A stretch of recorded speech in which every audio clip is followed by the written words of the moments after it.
ఈ జగన్మోహన్ రెడ్డి గారు అయితే పేదల పక్షపాతి, నిరుపేదల పక్షపాతి. ఏ డెవలప్మెంట్ అనుకుంటారా? కోవిడ్ వల్ల కొన్ని కారణం 2 ఏళ్ళు భారతదేశం ఇబ్బంది పడింది, ప్రపంచమే ఇబ్బంది పడింది, భారతదేశం కూడా ఇబ్బంది పడింది. సరే డెవలప్మెంట్ అవ్వదు, అటు ఇటు అవుతుంది, కానీ ప్రజలను హ్యాపీ పెట్టే దాంట్లో దాదాపు 2 లక్షల కోట్ల చిల్లర వాళ్ళ వరకు సంక్షేమం ఇచ్చారు ఆయన. ఇంకా ఇస్తానికి కమిట్మెంట్గా ఉన్నారు. చతుర్థి చాలాసేపు మాట్లాడటం జరిగింది. సో నాకు బాగా నచ్చారు ఆయన. నచ్చడమే కాదు, ఆయన పథకాలని చూస్తున్నాం, వింటున్నాం. సో ఆయనతో కలిసి ప్రయాణం చేయాలని చెప్పి నేను నిర్ణయించుకున్నాను. వన్స్ నా రాజీనామా ఆమోదం పొందగానే నేను పార్టీలో చేస్తాను. నేను ఒకటండి, నేను 2014లో కూడా చంద్రబాబు నేను టికెట్ అడగల. ఎప్పుడు కూడా ఆయన గేట్ ముందు నుంచున్నా, డోర్ ముందు నుంచున్నా, నేను ఎప్పుడు చంద్రబాబు టికెట్ అడగల. 19లో అడగల. అట్లా నేను ఆయన కూడా నేను ఎప్పుడు టికెట్ అడగల. నాకేంటంటే నాకు విజయవాడ అంటే పిచ్చ ప్రేమ. మీ అందరికి కూడా తెలుసు అది ఆ విషయం. విజయవాడ అంటే పడి చచ్చిపోతాను నేను.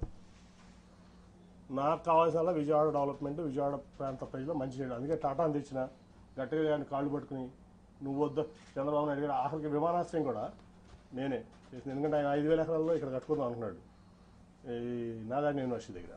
సార్ అది అవ్వదు, తన ముందు ఒక మన మినిస్టర్ ఉన్నాడు సివిల్ ఏవియేషన్, సెంటర్ ఒప్పుకుంటుంది జైట్లీ గారు వాళ్ళు.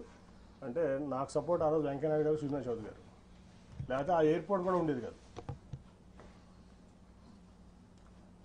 సో ఆయన మా విజయవాడకి నిజం చెప్తున్నా, మీరు ప్రెస్ కాబట్టి మీరు కూడా తీయండి. 2014 నుంచి 19 వరకు విజయవాడకి ఒక 100 కోట్ల రూపాయలు చంద్రబాబు నాయుడు గారు స్టేట్ గవర్నమెంట్ ఇచ్చింది చూపిస్తుంది. నేను తీసుకొచ్చిన సెంట్రల్ గవర్నమెంట్ ఇచ్చాను, ఇంక్లూడింగ్ టాటా ట్రస్ట్ కానీ ఏదన్నా కానీ. అరుణ్ గారికి తెలుసు టాటా ట్రస్ట్ ఎంత చేసాం మేము ప్రాంతంలో, అన్ని విలేజెస్లో. అలాగే ఫ్లైఓవర్స్ కానీ ఏదన్నా కానీ అది నేను కేంద్రం నుంచి తెచ్చింది. ఆయన ఒక ఆయనకి విజయవాడ పట్ల చిత్తశుద్ధి లేదు. ఆయన ఏంటంటే షాజహాన్ తాజ్మహల్ కట్టాడు, నేను అమరావతి కట్టాను. షాజహాన్ తాజ్మహల్ కట్టాడు కదా. ఎవరు కట్టారు తాజ్మహల్ అంటే షాజహాన్.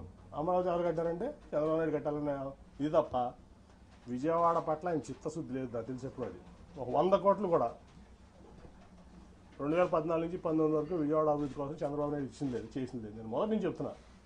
నేను ఆయన చెప్పేవాడిని, sir Vijayawada is a reality, Vijayawada is a reality.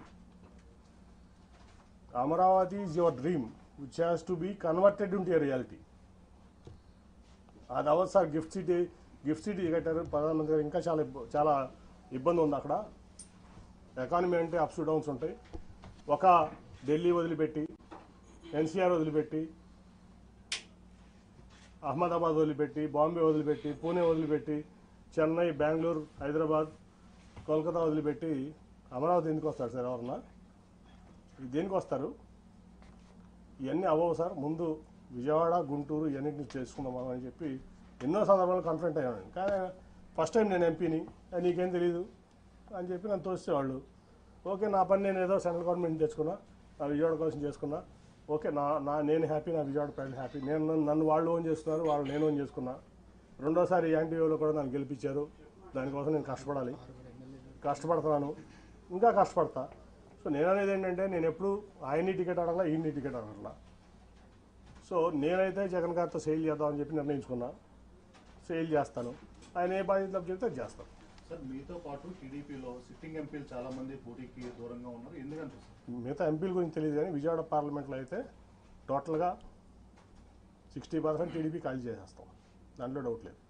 Sir ఇందాక మాట్లాడుతూ బోండా ఉమా గారి వైఫ్కి మేయర్ అభ్యర్థిగా ఇస్తే ప్రమాదం అని చెప్పాను. ఏంటి సార్ ఈ క్వశ్చన్?